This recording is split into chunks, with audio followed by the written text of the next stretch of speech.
Hi, I'm the Director for Common Knowledge Trust, and while we hold the Birthing Better Childbirth online birth classes that hundreds of mothers and fathers developed in the early 1970s for absolutely all births, skills that we can prepare our body for birth and birth and coaching skills for all births without exception, the fact is we're now dealing with this virus. Now, luckily, unlike Zika, which pregnant women got and kids were born as anencephalic, we don't hear a lot of reports of pregnant women getting this virus. There have been very, very few reports of babies or children getting sick. There have been a few reports, unfortunately, of children dying. Mostly this virus has impacted my generation of people, good, bad, whatever. However, there has been, without a doubt, a screaming argument that has been going on about this virus. Do you wait for the official language and have things that are proven to work, in which the doctors are saying to us they don't have anything other than triage and try to help people be comfortable? Or do we try things in which the internet then explodes with these things are scams or fake, it's natural health disasters which lead to more chaos? Where are we supposed to be about this? Are we supposed to wait? I mean, after all, the official message is in all countries, and I'm in New Zealand where we have a total lockdown. So the official message worldwide, if you feel unwell, is go home, don't go to the hospital, and call your doctor. Do you know how terrifying that makes people feel? Absolutely terrified. Because even though we all know that 95% of these cases are mild to moderate that don't require hospitalization, we do know that people get a very, very rapid decline if they get it. And that cytokine reaction can cause 5% of people who get this virus into intensive care and on ventilators, and 50% of those will die. And we do know that there are those out there that go, oh, well, we have in the United States 30,000 suicides by guns. This is nothing. Or we have up to 60,000 people who die of a flu every year. This is nothing. Well, but we understand those things. We don't understand this virus yet, and it has caused us to go into a panic. Some countries are doing shutdowns, like New Zealand, total shutdown until the 23rd of April. We can go for a walk, we can go shop at essential service of supermarkets, but basically we're shut in. Places like Sweden are using the herd immunity.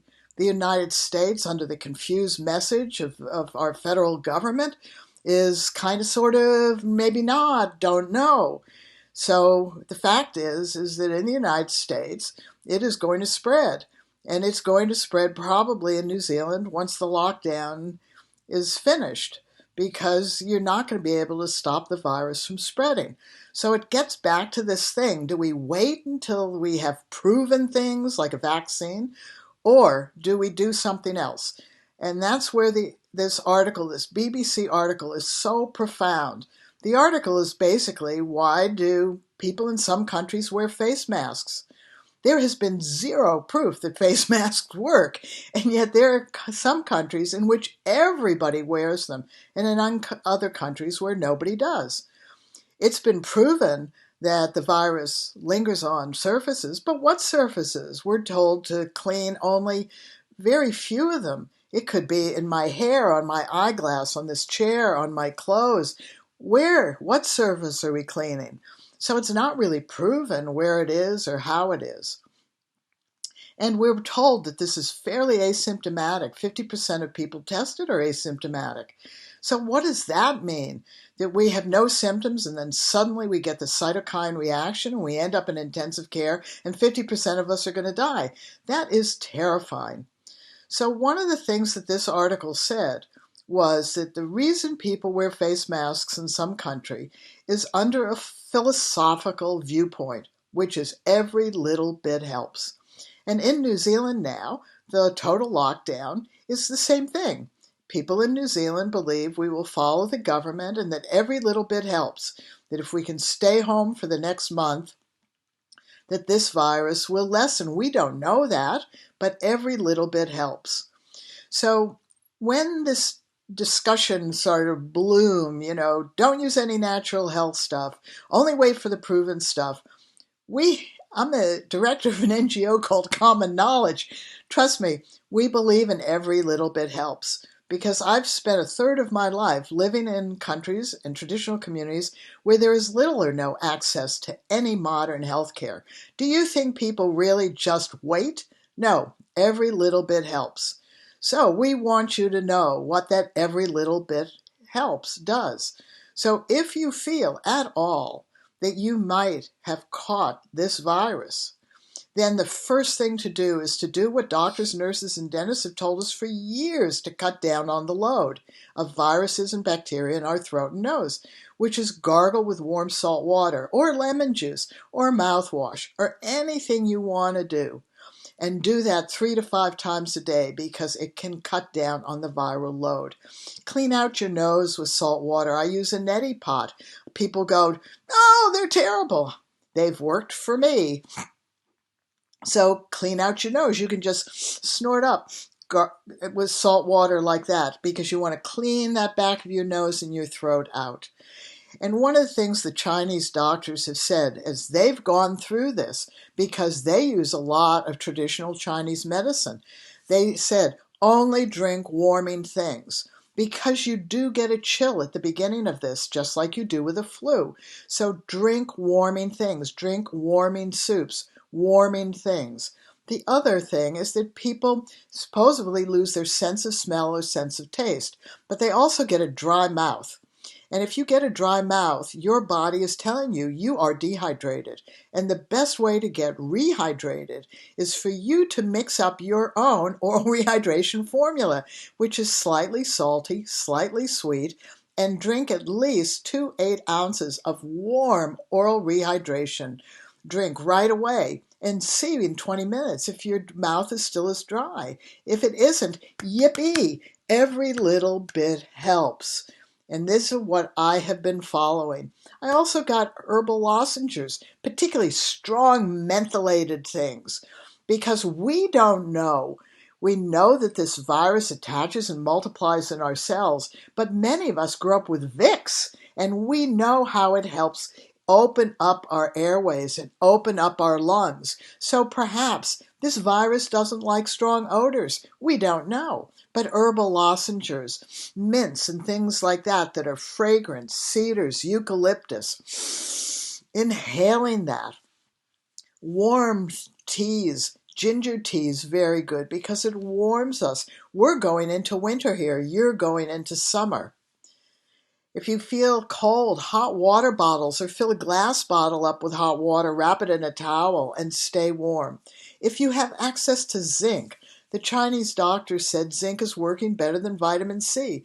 Well, follow their experience. And because we do not know where this virus is, take a shower at the end of the day and wash your clothes. So it's really important for you personally to make a decision. Are you in that group that goes, I'm going to do nothing until it's proven? And if I don't feel well, I'm going to go home and I'm going to call my doctor. And if I get worse, I'm going to go to the hospital. Well, you can do that. That's your right as a human being. As the director of this New Zealand NGO called Common Knowledge, I follow common sense, common knowledge. So I made a choice personally, and I've been saying this to my children and they tell that to their children, whether they follow these common sense things. You can try every little bit that helps. That's what's important. Please share this. Please spread it around. We all have a choice now, doing every little bit of the thing that helps, whether it's preventing getting the infection or when we don't feel well. Or we have a choice of doing nothing and being guided either by a belief that this virus is going to just move through our communities like measles does or mumps does or flu does, or HIV did, or SARS, or MERS, or Ebola in African countries. We can take that approach. You can take that approach. I don't know. We don't know whether herd immunity in the long run is going to be the best approach or whether shutting everything down will be the best approach. We don't know. And given that we don't know, you choose whether you wait until things are proven and get the evidence-based research and the double-blind studies, or whether you follow common sense and common knowledge. Now, does our NGO trust what's going around now, which is taking unproven medications just under the belief that this is everything little bit helps? We don't know. We are not advocating it. We believe that there are things that we can do that have less of a potential to have a serious negative impact. That's important. If you start randomly taking medications, you do not know what the side effects are. If you gargle with warm salt water or lemon juice and clean your nose out, you still might get sick, but it does not have strong negative side effects. So once again, that's your choice as well. As a trust, we advocate you use common sense and do things that can potentially have positive results with as few side effects, negative side effects as possible. That's common sense, but it's not always common knowledge. So thank you for listening. We have a playlist on YouTube under Birthing Better 1 channel, and you'll find this on our Facebook, Birthing Better Childbirth Preparation. We're going to be doing a live, free, 7-series online skills-based course within the next week or two, early April, both on YouTube and on Facebook, that will go over the skills in birthing better. Now is the time more than ever that we need to grow a skilled birthing population, that all expectant families consider it normal and natural that when you're pregnant you self-learn birth and birth coaching skills. My mother's generation and every generation beforehand was left alone to birth.